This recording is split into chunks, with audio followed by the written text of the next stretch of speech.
Fidèles téléspectateurs de Santé au quotidien, mesdames et messieurs, bienvenue dans votre rendez-vous d'information, de santé, de prise en charge et de traitement médical réalisé avec le partenariat du Centre médical de Kinshasa, CMK en cycle. Les urgences dans le langage courant sont le service d'un hôpital qui s'occupe à recevoir le malade ou le blessé qui se présente d'eux-mêmes à l'hôpital ou soit qui sont ramenés par les services de secours. Pourtant, il existe tout un réseau mis en place pour parer aux urgences médicales. Mesdames et messieurs, aujourd'hui, nous allons parler des services d'accueil d'urgence avec le docteur Olivier Touinama, médecin urgentiste au CMK. Suivez.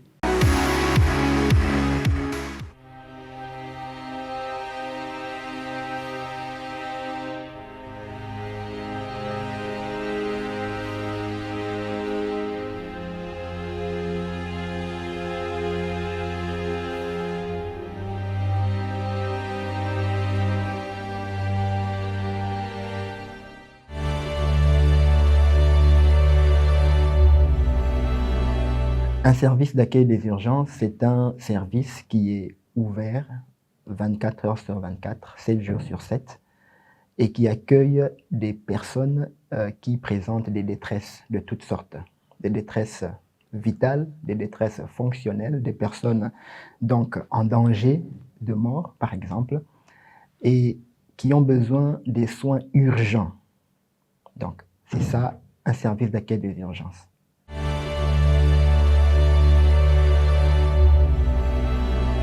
Tous les patients sont admis. Il faut savoir que le service d'accueil des urgences est un service polyvalent. Donc, on y accueille des enfants, des adultes, des femmes enceintes, des vieillards, donc toute personne présentant n'importe quel type de pathologie qui nécessite une prise en charge immédiate.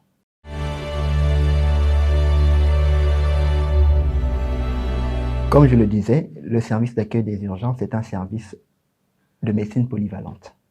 Donc, toutes les pathologies sont soignées dans ce service. Ça peut être de la traumatologie, donc les accidents de la voie publique, par exemple, ou des accidents domestiques, mais ça peut être aussi des maladies infectieuses.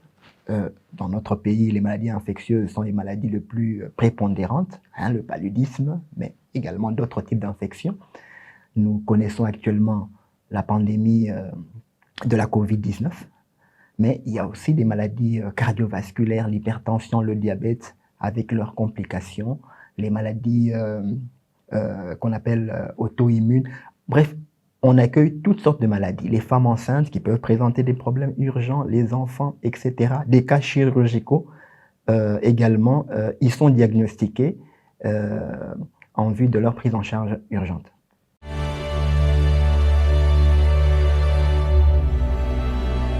Le circuit de patient, il est simple.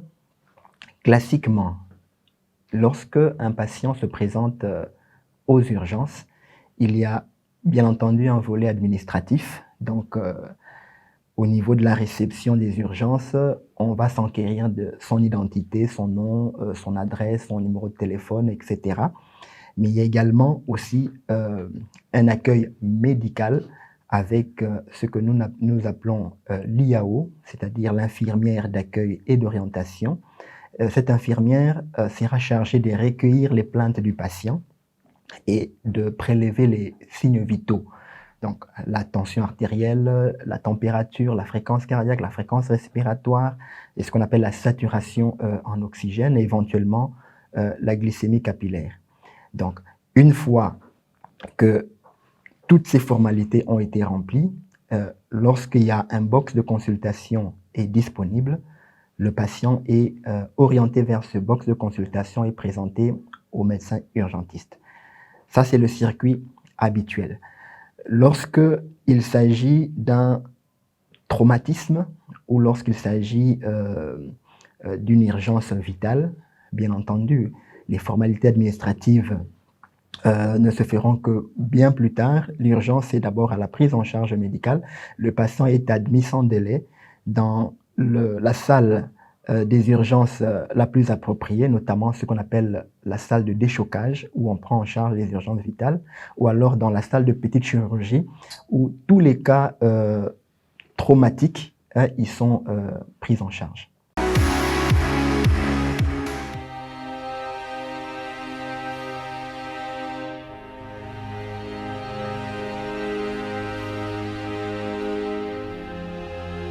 Voilà, nous sommes à la réception du service d'accueil des urgences du CMK. Il faut savoir que les urgences, c'est l'une des interfaces les plus importantes entre l'hôpital et le monde extérieur. Et au CMK, c'est la principale porte d'entrée pour les patients en hospitalisation. Donc nous sommes à la réception. Il y a l'accueil des urgences où se fait l'enregistrement du dossier administratif des patients. De l'autre côté, il y a la salle où l'infirmière d'accueil et d'orientation prend le malade initialement en charge. L'infirmière va recueillir les signes vitaux du patient ainsi que les plaintes de celui-ci afin de pouvoir l'orienter, soit directement en salle de déchocage ou en salle de petite chirurgie, ou alors à la réception en attendant qu'un box de consultation ne se libère. Et le service des urgences, proprement dit, commence ici. Et vous voyez, même l'architecture des urgences est configurée de telle sorte que le diagnostic, la prise en charge du patient soit rapide. Nos voisins, ce sont nos amis de l'imagerie médicale. Ici, il y a la salle d'imagerie par résonance magnétique et ici, il y a la salle de radiologie et d'échographie. Donc, ce sont des salles qui sont attenantes, qui jouxtent le service d'urgence. Ici, nous avons la salle d'observation. C'est une salle d'observation à 3 lits. Les patients qui sont admis aux urgences et qui nécessitent une observation de quelques heures sont gardés principalement ici. Ici, nous avons notre pharmacie des urgences. Voilà, les urgences est un service qui a une certaine autonomie d'un point de vue logistique. Nous avons une pharmacie avec des médicaments de l'urgence.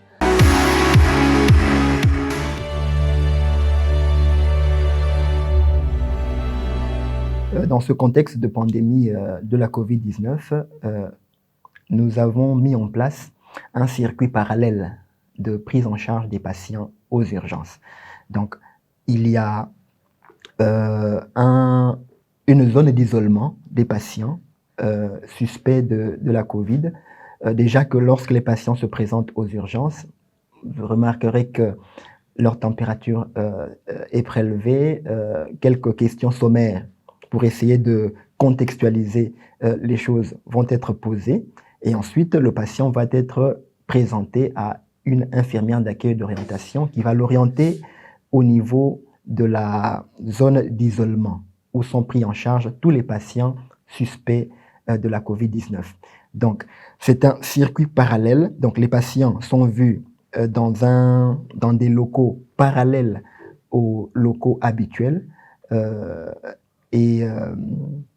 tout le diagnostic, toute la prise en charge y sera faite et au terme de cette prise en charge, les patients seront soit retournés à domicile car ne présentant aucun signe de gravité, soit ils seront admis en hospitalisation dans l'unité de Covid-19.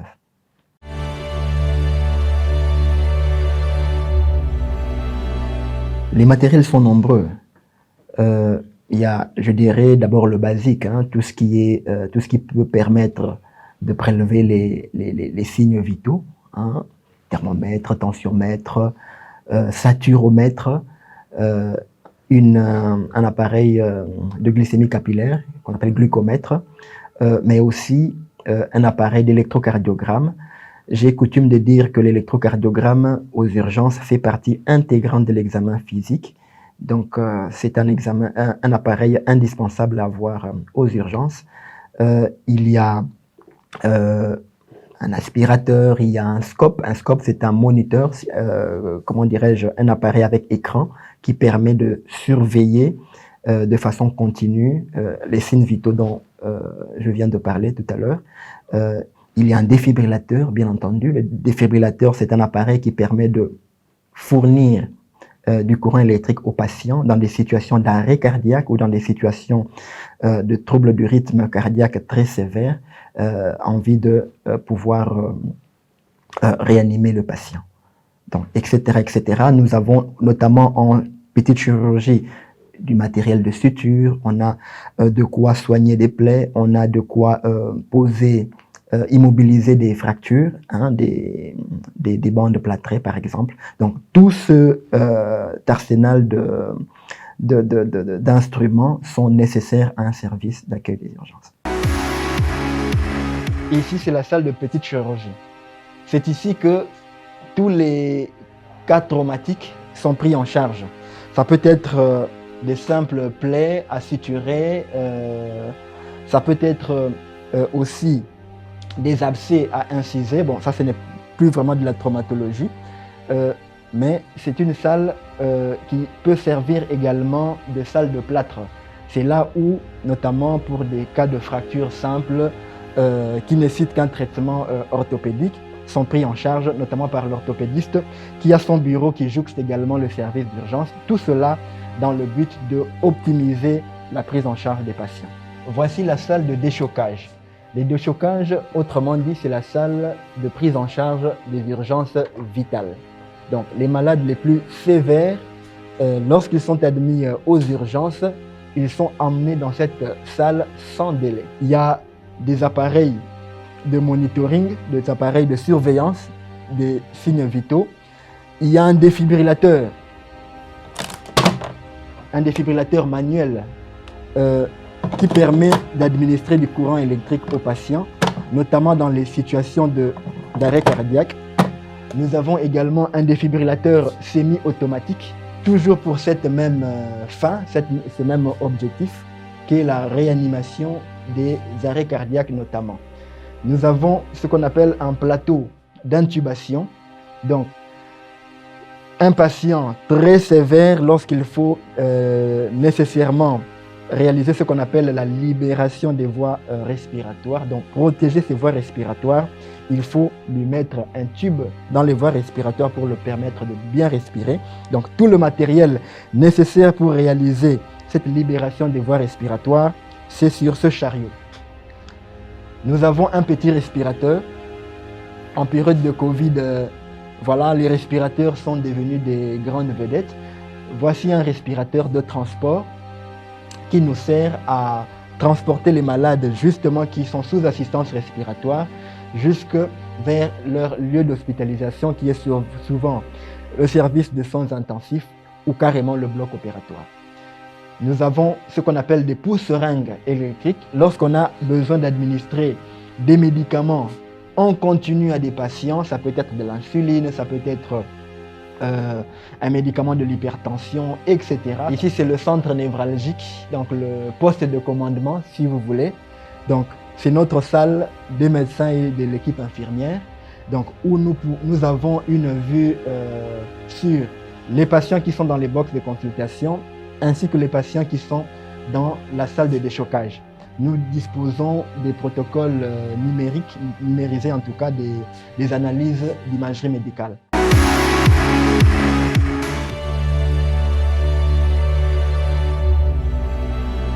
La médecine d'urgence, c'est une médecine polyvalente, hein, comme j'ai l'habitude de le dire. C'est une médecine qu'on appelle quelquefois médecine aiguë, donc celle qui prend en charge les malades présentant une détresse. C'est une médecine qui est transversale, qui a des liens avec toutes les autres disciplines de la médecine. Il existe des urgences en chirurgie, en gynéco-obstétrique, en pédiatrie, etc. Donc, le médecin urgentiste, c'est ce médecin-là qui est à même de prendre en charge initialement toutes ces pathologies relevant de ces différentes spécialités.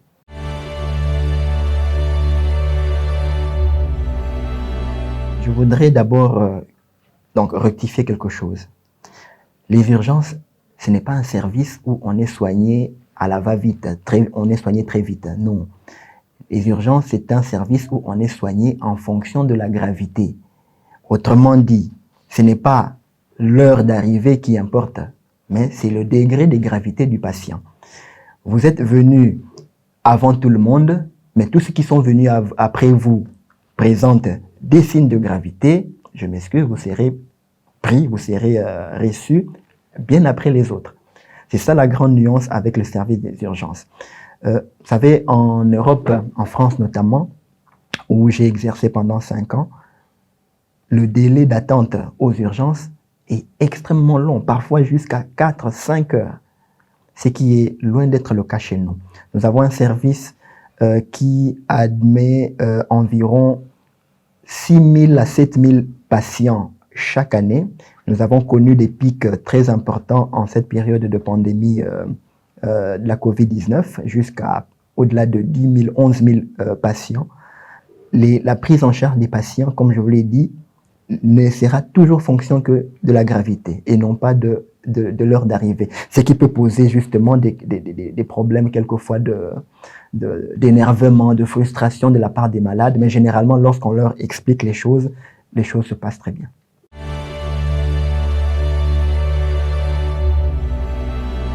Le délai d'attente moyen, je vais nuancer la réponse. Un patient qui a une urgence vitale, un patient qui présente un traumatisme sévère est admis immédiatement. Donc, il n'y a pas d'attente. Mais pour les autres patients, habituellement, le délai d'attente moyenne, c'est autour de 5 à 10 minutes. Nous avons mis en place un système de tri chapeauté par une infirmière d'accueil et d'orientation. L'infirmière recueille les signes, les plaintes du patient et prélève les signes vitaux. Déjà, rien que par les plaintes du patient, la plupart de nos infirmières qui sont plutôt chevronnées dans la gestion des urgences savent directement déceler un éventuel élément de gravité, ce qui fait changer complètement le circuit du patient. Donc, le patient n'attendra pas à la salle d'attente, mais sera admis directement, soit à la salle de déchocage, la salle où nous prenons en charge les urgences vitales, soit à la salle de petite chirurgie ou tout simplement dans un box de consultation. Maintenant, vous en savez un peu plus sur le service d'accueil des urgences au SEMK. Après les explications du docteur Olivier Touinama, je vous rappelle qu'il est médecin urgentiste au sein du centre médical de Kinshasa, SEMK en sigle. Restez branchés sur notre page Facebook